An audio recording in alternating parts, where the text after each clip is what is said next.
Hey, gang, coming up on our Finding Better podcast, Kim Sorrelle is back.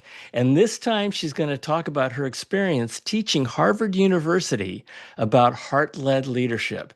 I talk a lot about artificial intelligence and how AI is leading us into a renaissance of heart.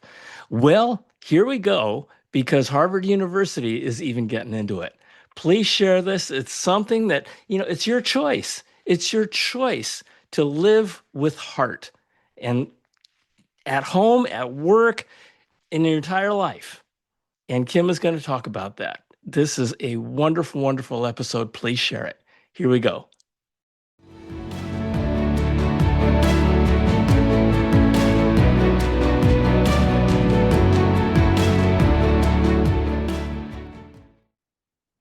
All right. Hello, hello, hello, and welcome back to our Finding Better podcast. My name is John Suzuki, and I am your host. And this is where we share real life experiences of people who have been there and done that. Because as I always say, sometimes the best path to success is to follow in the footsteps of people who've already been where you want to go. And my guest today is Kim Sorrelle. Some of you may have seen her before. Some of you may know who she is. She is a wonderful, wonderful human being, one of my favorites on planet Earth. And Kim is all heart. Kim, welcome to Finding Better. Thanks, John. You're one of my favorite human beings on the whole planet Earth. Yay! So we have something in common. There you go. Let me just tell you a little bit about Kim. I'm not reading this. This is just from my heart. She's an amazing, amazing human being. She's the author of the book called Love Is. You can see it in the bottom right hand corner, and she's all about love. She uh, gives her time to massive, massive projects. She spent thousands of hours in Haiti helping the folks there build water filtration systems, building schools. She's traveled the world. She's gone to Africa. She runs multiple businesses at the same time that are amazing, amazing businesses. And she recently did a talk at Harvard. And this is the reason why we're having this conversation today, because it is a huge, really, really, I mean, it is from the bottom of my heart, it is my all about heart. And her talk was called Heart-Led Leadership. Heart-led leadership. And Kim, I'm not going to go into my views of what that means and why that's important. I'm just going to. What does that mean to you, Kim? Heart-led leadership in a world where we spend so much of our priority focused on IQ, focused on our brains, focused on our quote unquote intelligence, between the ears kind of intelligence. What does what does heart-led leadership mean? It sounds like a change of a paradigm. It totally is a big shift. There's no doubt about it. It's not something that you write into a policy or something that you've got some strategic plan for. It, Right. it is a shift. There's no doubt about it. For years, the leadership style, well, back in the 60s, like my dad's leadership style, the way Hmm. he learned how to lead, it was, very, this is your job, get your job done, get it done and don't clock out early, don't, whatever, working Right. overtime, work as Right. many hours as you can, right? That was my dad. And in fact, one time he even said to me, Kim, sometimes you got to just swear at people. And I'm like, Dad, I'm never going to swear at anybody. Like that's never Okay. going to happen. But that was his leadership style. And but he was a fair leader, a good leader, but whole different style. But for whatever reason, somewhere we have separated heart into sections. We've who we love. We've separated it. And we Uh-huh. love our family and we might have some friends we love, but we don't really have to love anybody else. Certainly don't have to love anybody at work. They're just there to do their job, Right. right? Well, love isn't something that you put on like a coat and take off. It's I believe love is who you are. I know that love is who you are. It's not a feeling and emotion that comes and goes. It's who Hmm. you are. And if you walk it one way at work in a different way at home, man, your heart's going to be so conflicted. And I think a lot of times divorces happen, couples split up, people split up, families split up because of that, because you can't separate your heart like that. Your heart is whole, your love is whole. And when you try to separate it and say, well, at work, I'm this way. Well, Right. when you go home, it's awfully hard to turn a switch and all of a sudden be a different way. And isn't that what we do? I mean, Yeah. we really, really do. It's crazy, and I think every single person in my audience is sitting here going, "Yeah, I do." Right? I my heart is different at work as it is at home, and but what you're saying is your heart is your heart. It is not a thing that you turn on and turn off. It's not a thing that you divide up. We all, I'm a big believer. In fact, one of my previous guests, Steve Barton, said that we are all tens. When we are born as tens. Then life screws us up. We go to nines, go to eights, go to sevens, go to six. And then at some point in time, we find ourselves in a really, really dark place and we got to dig ourselves out of it. And, and the definition of a 10 is perfect, right? When we're born, we're perfect, and we spend our lives going up and down that scale, and it's all about heart, right? Yeah. Yeah, it definitely is. And if you think about it, heart-led leadership should be the way you are at home as well. And so if you're, like we're saying, if you're one way at work and you're another way at home, um, you tend to fall into the trap of being at home like you are at work. Yes. Yes. And I can imagine that because you spend so much more time at work than you do at home, right? So if there's conditioning of your heart, call it spiritually or whatever, right? That conditioning is going to at work is going is going to be stronger than the conditioning at home, right? Yeah, yeah, for sure. It That is it fascinating. it is an interesting thing. And I think it's an easy thing to go back to. You just have to know what you're going back to. Like you said, we're born. I believe we're born knowing all about love. Like we know love. Like we don't know that we're experiencing it as an Right. infant, Right. although we feel it, I'm sure, right? You feel Yep. that when you're loved. I mean, you can really screw up a kid if you screw up their infancy, right? Like first couple of years of life, Totally. I mean, determine the rest of your life quite often, Yep. or most for the most part. So yeah, we're born love knowing how to love. And then but then we're taught things and we're told things and shown things and things Treated certain done ways. Yep. exactly done in the name of love, said in the name of love. They have absolutely nothing to do with love. Yeah. And so then it gets muddy in our mind, and it gets even muddier than when we're a leader at work or a leader anywhere. What do you mean by that? How does it get muddier as a leader at work? Well, because of the leadership training that's out there. Oh, do Servant tell. leaders is great. The I think it was it John Maxwell, maybe, that wrote Servant Leadership, I think so. I think so. maybe. But anyway, that's great. I mean, that's basically the same thing that we're talking about with a little bit of a twist. But that's not the leadership we're taught. We're taught leadership strategies and leadership whatever, and you get books and books and books. I love business books. I buy everyone that comes out and read them. I love them. And you get something out of each one. But the way that we're taught leadership in most books has nothing to do with your heart, has That is everything true. to do with your head. That is true. And you see it. You see it. It's the whole idea of servant leadership is wonderful because it flips the whole dialogue, right? Where we're taught, well, you need to be a leader and leadership is earned and all that kind of stuff. And here's how you be a leader. You be a leader by serving the people you're leading Mhm.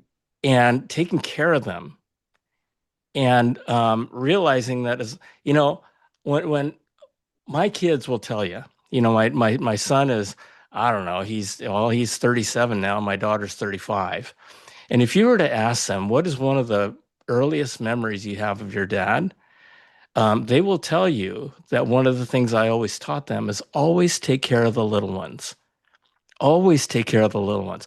The cool kids are easy to deal with, right? Because they're cool and you can always, it's the little ones that get bullied. Take care of the little ones. Take care of the little ones who are lonely. And it's managed downward, Mhm. and I would always tell people, listen, as long if you're taking care of your people, they're going to take care of you. The people above you can take care of themselves, right? And yet we all focus on that upward mobility and brown, I don't call it brown nosing, whatever. And all your attention, all your positive attention is um, upward when it should be downward. Everything just falls into place. So I don't know if that's an example of heart-led leadership, but that has been my philosophy, is you take care of your people will take care of you. Yeah, I think that's a lot of it, but that's not all of it. Okay, Because you can do that and not have any heart in it. You can that's do it true. as a policy, That's as a true. strategy, right? But if your heart's not in it, eventually you're kind of found out. It Totally. right? And then And and then you and then you're viewed as a manipulator. right, Yeah. right. Yeah. Yeah, Good yeah, point. True. Yeah, yeah. your heart's got to be in it. Your heart's got to be in it. It's got to be authentic and whatever. So to me, heart-led leadership starts with you and figuring out what your heart is. What is your heart? Is your heart right? Like, are there things you need to figure out in life? Are you the best dad you can be and the best husband and the best wife and the best friend and the best parent? Like, are you um serving your family? Are you loving your family? Are you loving the people around you like you should love them? Are you loving everybody? I just think you should love everybody. Right. And life is so much better when you just love everybody. Don't judge, just love. Isn't that funny? And it's so much easier when you do that. Mm. And yet the temptation to judge always, I mean, we all have emotions, right? Mhm. But you know, with all the things that you do, I mean, everything you do that I've seen, Kim, you lead with heart, right? Your brain comes into it because you got to figure out how you're going to do the things you want to do and you need to do. Um, but what do you do? I mean, do you have a mantra or do you what keeps you going in that direction? Well, one thing that I do, a prayer that I say every morning that I've said for years and years and years, which I don't think you have to be any certain religion at all. I mean, whatever you are, whatever you believe or don't believe, it's up to you. It doesn't, it doesn't matter. Yeah, We we all all, live in the right? same universe to talk Exactly, to the universe. Yep. exactly. But a prayer that I say is, Lord, let me see people the way you see them, because I believe that I believe in God, and I believe that God looks at our heart rather than our exterior.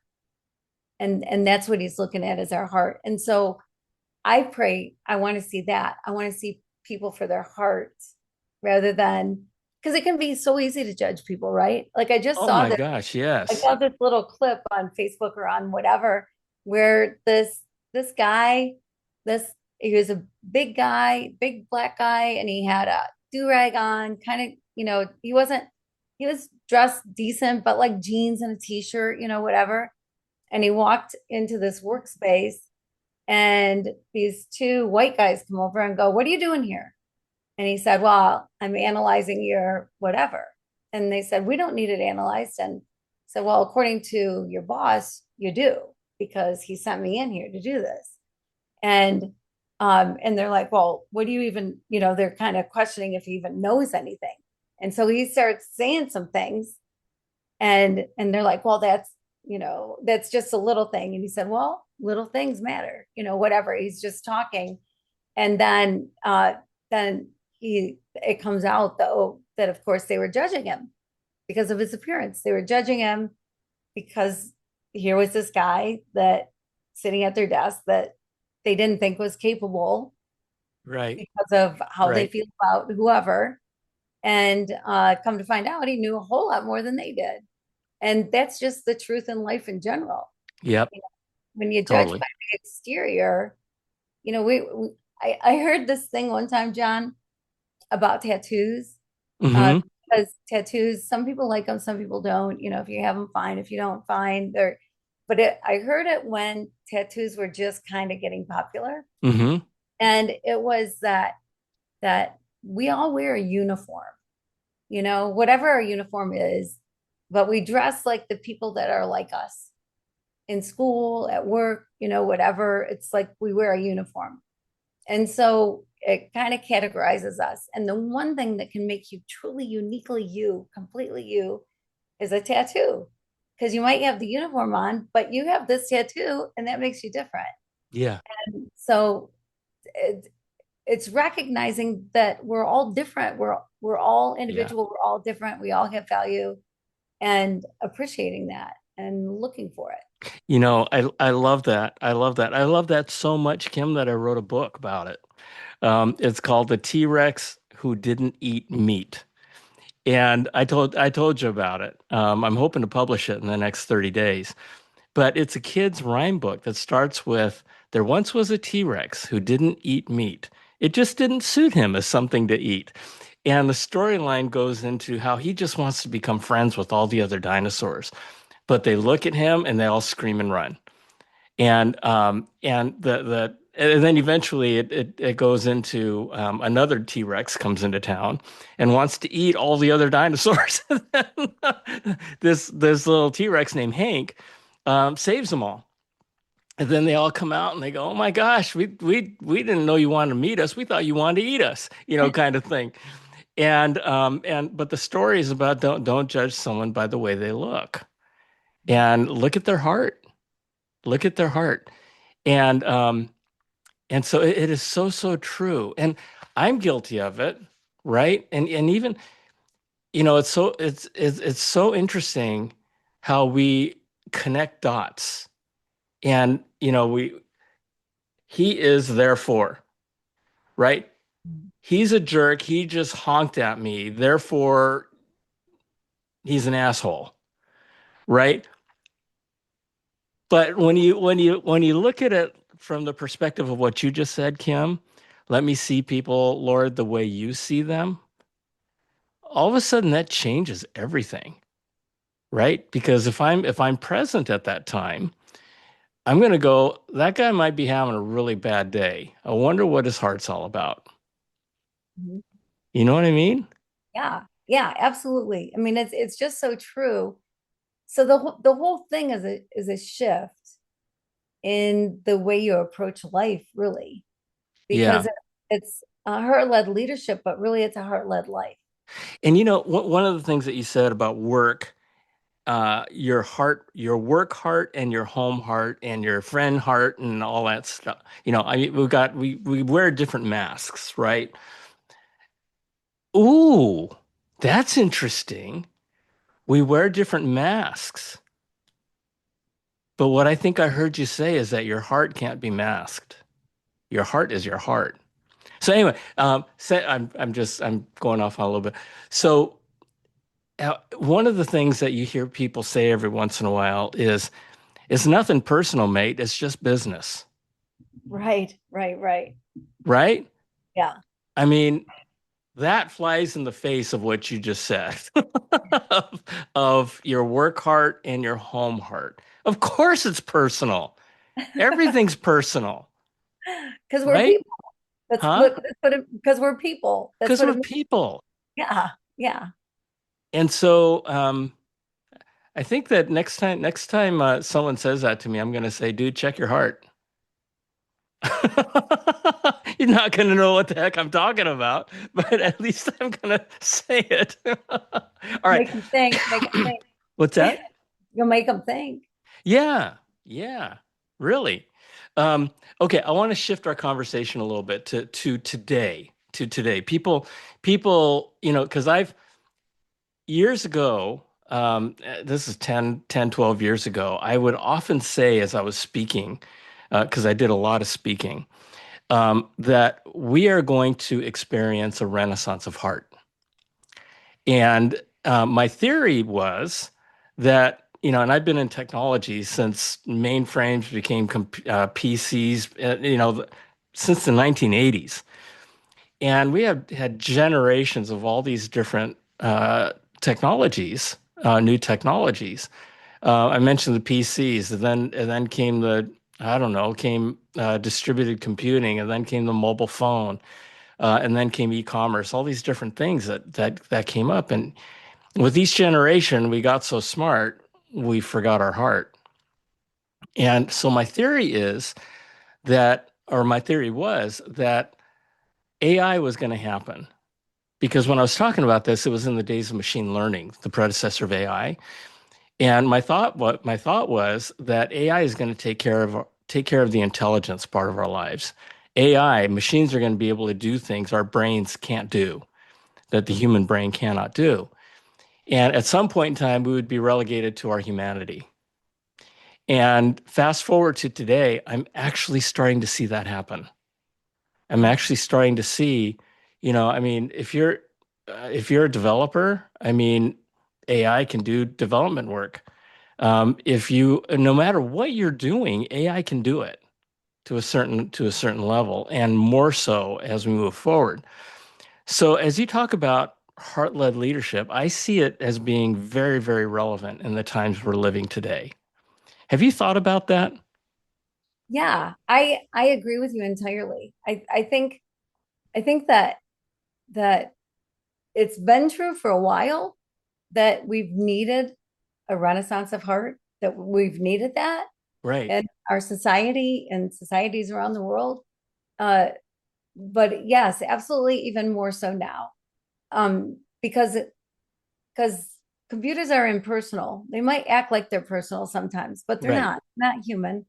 And it's not the same spending time with the computer as it is with a human being. And so, yeah, no, I agree with everything that you just said, that our humanity is the thing that we need to treasure, and we need to treasure in other people. And Yes. that's part of it is like when you go to work, everything you take your life with you. It's not like you have a sick child at home, or um, somebody's playing in the baseball finals for Little League, or something good, something bad. What you take that with you to work.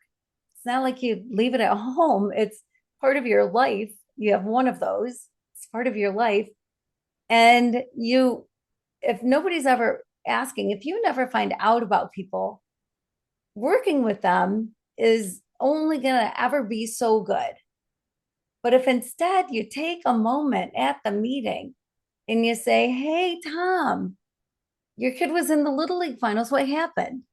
And let him brag about his son for a minute. Let him share, or, "Hey, Sue, how's your mom doing? I heard, whatever," or whatever. But uh, there's been this thing too, I think, where people feel like they can't get personal at work. Well, personal, like you said, everything is personal because we're persons. So That's everything is true. personal. And when you understand somebody's going through a hard time, and maybe that's why their work isn't quite as good as it was yesterday because they just got this bad news, or they just lost somebody, whatever. When you know those things about somebody, it's so much easier to give them more grace and understanding. And when you Yes. do, they want to do a better job for you. Like, love isn't soft. Love isn't weak. Love is the strongest thing you can do. The most powerful thing you can do is to love. And so showing that love, it changes the performance of everybody who works for you, everybody who works around you. It changes everything when you truly care about people so much that you are leading completely with your heart, and you look at their needs and their lives and help them any way that you can, and ask, what would love do before you make a decision. And that just it just changes everything. My wife just celebrated her birthday yesterday, Oh, happy birthday. and I won't tell you how old she is because she'll kill me. Um, but she's older than me. Okay, so with that, um, she got just last night.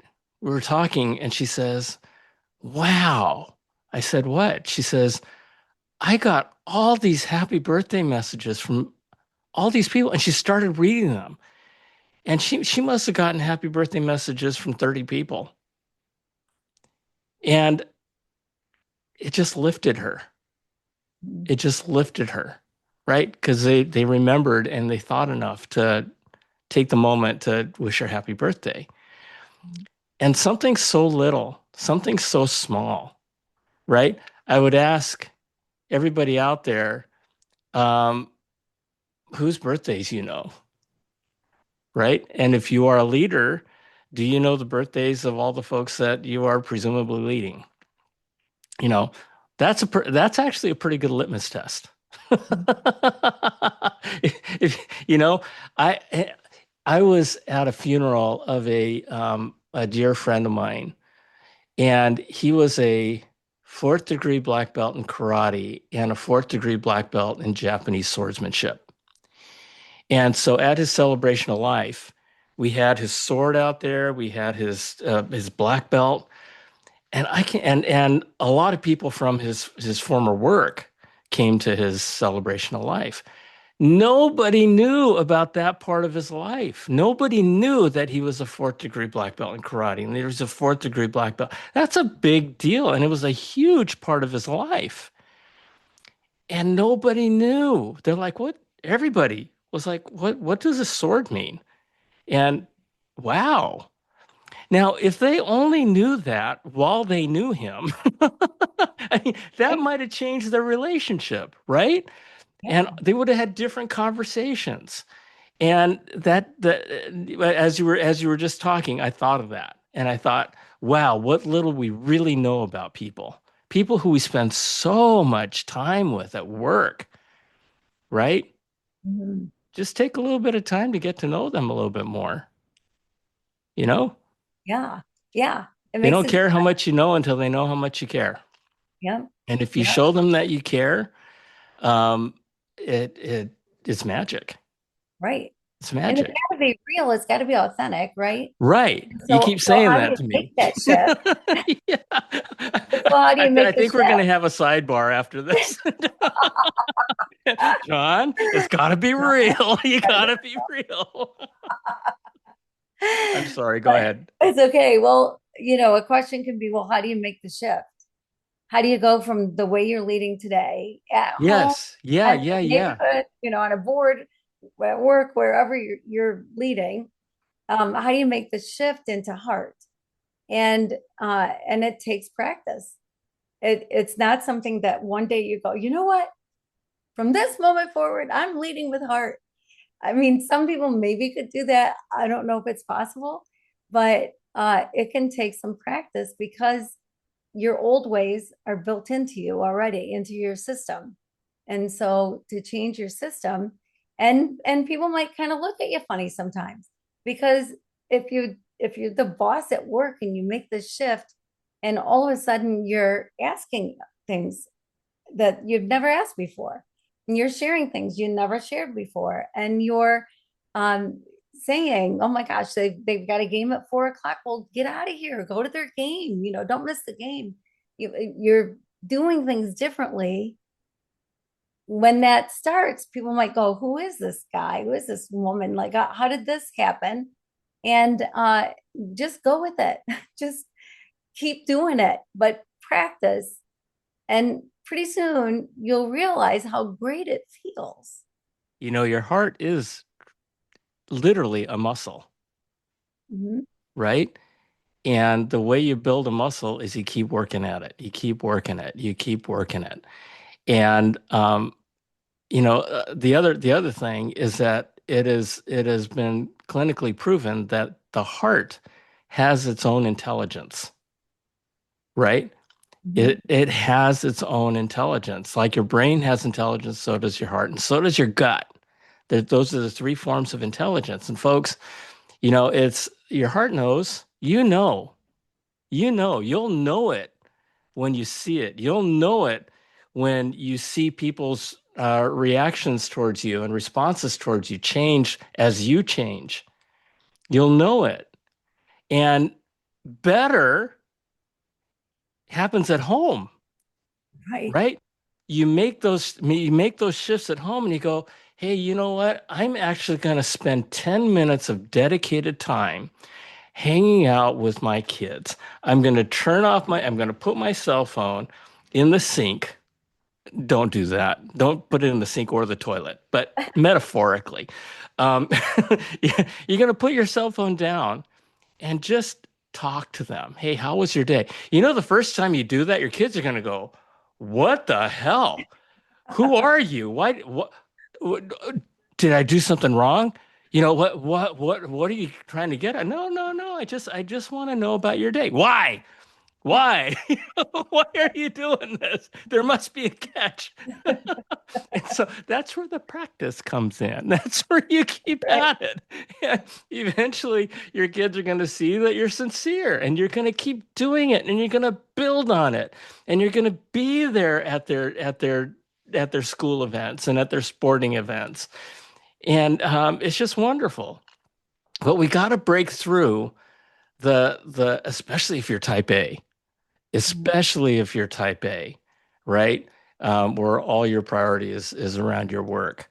It can't, so we're not saying it's easy, but I think we're both saying for sure that man, it's worth it. In fact, Kim, you reminded me of and I sort of, you know, I'm not a proud person, but I kind of pride myself on being a heart-led leader. But you've reminded me of a few things that I need to refine a little bit, um, because it's all in. It's all in, and it's wonderful. Mhm. And Yeah. I guess that keeps you young, right? In a big way. Yeah. Well, it's such a happier place to be. That you can get angry all you want, but what does it bring you? What good does it do you? So happy is just a much better place to be. And it's amazing how people do respond. And it can take a minute, like your analogy, you're with your kids and they're going, what the, who are you? What did you do? Is this an alien invasion or what? Because I don't That's recognize right. Invasion of the body snatchers. it. No kidding. But over time, they get used to it and they Yeah. see, oh wow, And they start digging it. they start digging it. Something, Yeah. and then they start acting like it as well. Yeah. Kim, that one thing I always say, when you lift a person, you lift the world. What Kim and I are talking about here is lifting yourself and giving yourself that gift. Hey, gang, quick interruption here. Kim has a program that she developed called the 14-Day Love Challenge. It's on her website and it's free. It's an exercise. It's a 14-day exercise to challenge your heart. It's wonderful. It's on her website at kimsorrelle.com/love dash challenge. Back to the show. Everybody who's listening, just take a moment. And if you're in your car, uh, uh, just be appropriate with this, okay? But think about the word love. How do you feel? Now think about the word fear and hate. Did that just kind of make you tighten up a little bit? Right? Those are just words. Now, if you think through the feeling that you can have, like, you know, Kim just said, love is happy. Love is relaxed. Love is massively powerful, right? More powerful than any other emotion. Work it. Work it. Keep it at home, keep it at work because you're going to keep it with you. I love this, Kim. Okay, why did Harvard ask you to invite you to speak? And I understand they asked you to speak twice, right? No, it's crazy. Yeah, yeah. So Well, what? I, I Yeah. think a lot of it is what you were saying earlier, John. There does need to be this shift. And there doesn't have to be. Everybody gets to be whoever they want to be. And if you want to continue being this one person wearing this one mask at work and a different mask at home, or if you want to keep bringing your work home with you in a negative way, or you can do whatever you want. But the reality is, if you realize that love is not weak, I think there's been this misunderstanding about love, right? Yes. That Love love is is, weakness. yeah, and it's Ugh. soft and it's, Yep. Yep. chocolates in a heart-shaped box at Valentine's Day, that's love. That right, that love It's is pink. It's pink and red. it is. It's pink and red and yeah, yeah. And it, you put it on a pillow or something. Yeah.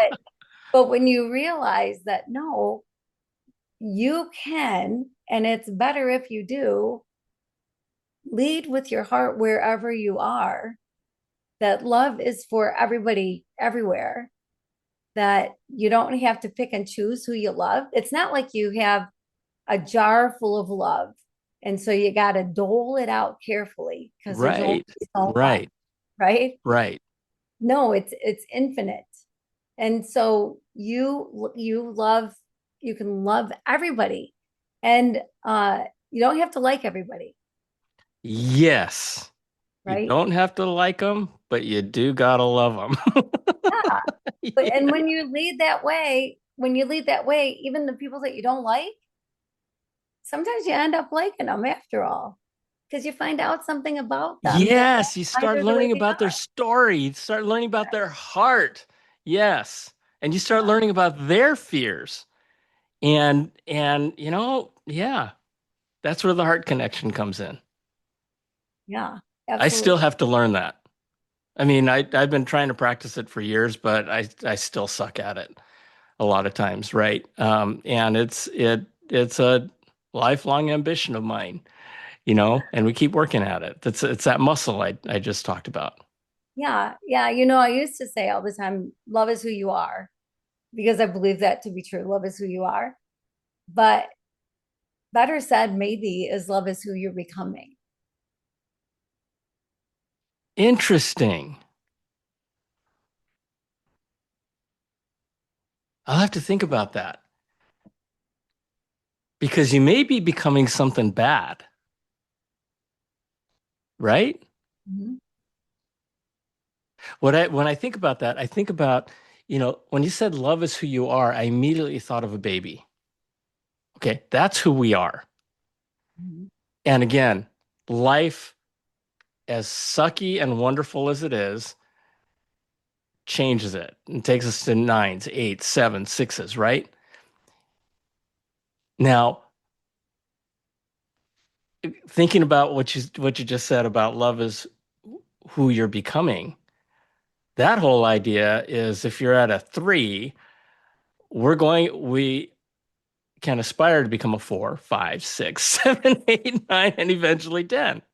And hopefully by the time we die, we get back to where we started.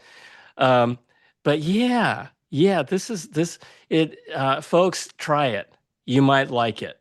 And if you like it, keep doing it, right? And and live with grace, live with gratitude. It just it's it's hard to live a good life. It's hard to live the life that Kim and I are. I don't know why.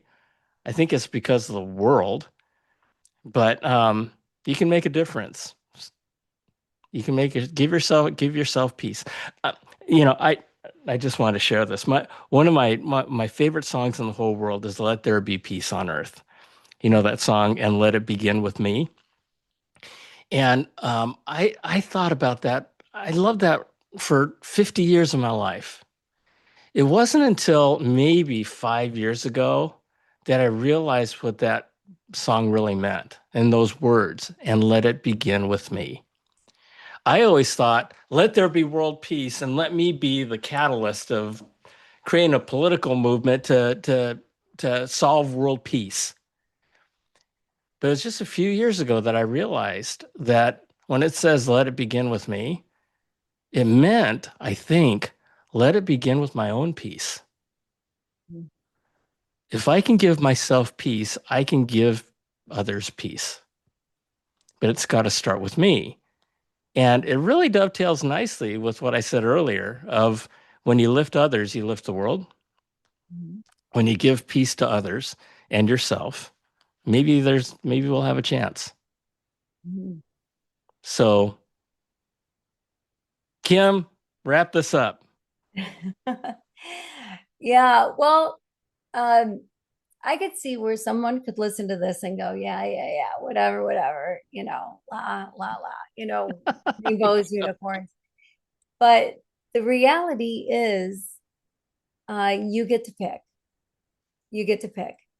And there is a reason why certain companies that are the greatest companies to work for. Everybody loves working there, huge corporations that have really done this well, that really care about people, that truly lead with heart. And the reason you know who those companies are is because they're the exception to the rule, right? Like the Yes. things that we see in the news, it's because they're not happening everywhere. They're incidences that are, rare happenings, and that's why they're in the news.